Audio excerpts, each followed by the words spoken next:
Hello, and welcome to The Revealing. This is a special edition of The Revealing. And this edition is being addressed directly to defense counsel for Bryan Kohberger, Ann Taylor.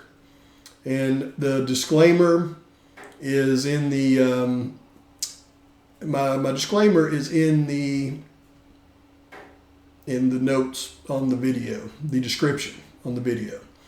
But Ms. Taylor, I just have a suggestion for you for that change of venue hearing tomorrow. And I'm sorry I got this out so late. It may not get to you prior to you actually being in this hearing. Hope it does. But my suggestion, it only works in one way. If you truly believe that you can get this venue changed to Boise, Idaho, then ignore everything that I'm saying.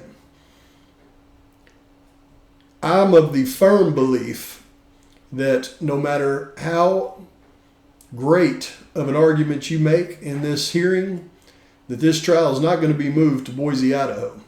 The change of venue will be granted, and this trial is going to be moved to the brand new courthouse in Nez Perce that I truly believe is being built for this absolute case.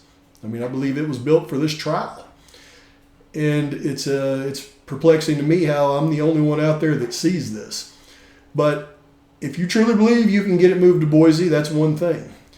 If you're aware that this is going to be moved to Nez Perce, the way I believe that you're aware, because you have no choice in the matter, you can just put up the best fight you can for your client.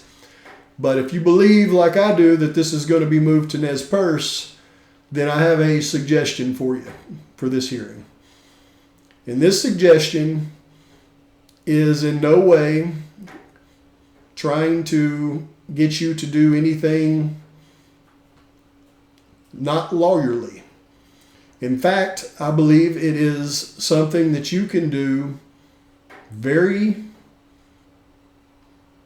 very easily as you complete your argument on the change of venue, because you put all of the statements in your initial filing for the change of venue of the local residents of Moscow, specifically when the question was asked, what would happen if Bryan Kohberger is found innocent? And all of those responses, and there were many, were all very frightening. And in your response to the state's response to your filing for change of venue, you reiterated that. And I'll bring that up here in just a second.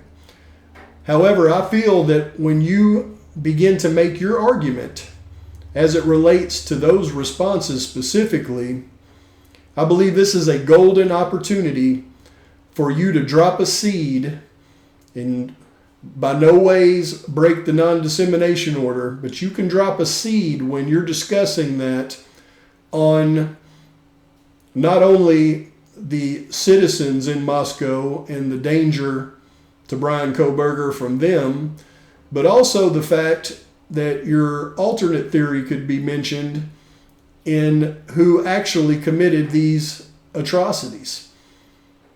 A very simple mention of the drug trade in Moscow, and I know this is not going to sit well with your peers because of the college and the potential harm it could do, but when the trial comes around, there's no way for you to hide that either.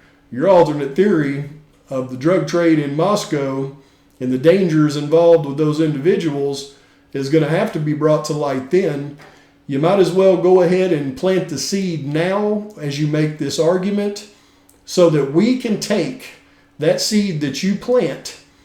If you are able to mention your alternate theory and how that could play in to the dangers in that community to Bryan Kohberger in this trial, then we can take that seed that you plant and we can make it grow into a jungle. And by doing that, we can possibly begin to move the needle on the narrative against Bryan Kohberger in this case. And we have a little time before the actual trial itself starts. So if you can give us a nugget we can take that nugget and begin to push it. And then hopefully by the time this trial starts, we can get this thing back 50-50 like it should be. Because that's a fair trial. Not somebody tried in the media's eyes on a false narrative. But we need your help to do that, and I think the hearing tomorrow is your golden opportunity to give us the nugget that we need.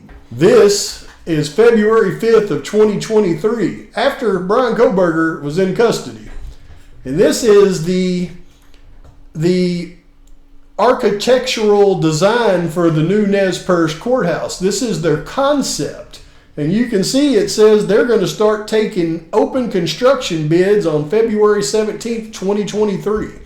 So this concept of this new extravagant courthouse in Nez Perce doesn't even start until February 5th of 2023.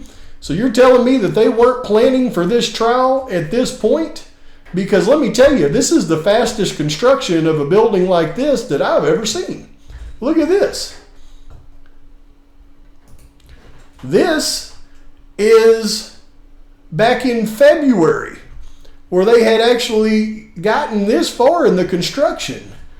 And look at this, Nez Perce County Courthouse nearing structural completion then, and they are still on track for spring of 2025. When did y'all set the court date for this thing? In June of 2025? Well, if it's ready in spring, then it'll certainly be ready for that trial. The thing's going to Nez Perce. This trial is going to happen in this brand new courthouse that apparently is being built for this trial, which is kind of crazy if you think about it. So it's not going to Boise. We know it's going to Nez Perce. So use this hearing to your advantage. Throw in, when you're discussing all of those things potential jurors said would happen if Bryan Kohberger was found innocent, throw in your alternate theory and tie it in with those statements. You can do that. I'm going to be looking for it. We all will now. And if you do that, we will change the narrative in this case against Bryan Kohberger. And when this trial happens next year, it'll be a 50-50 shot just like it should be today, but it's not.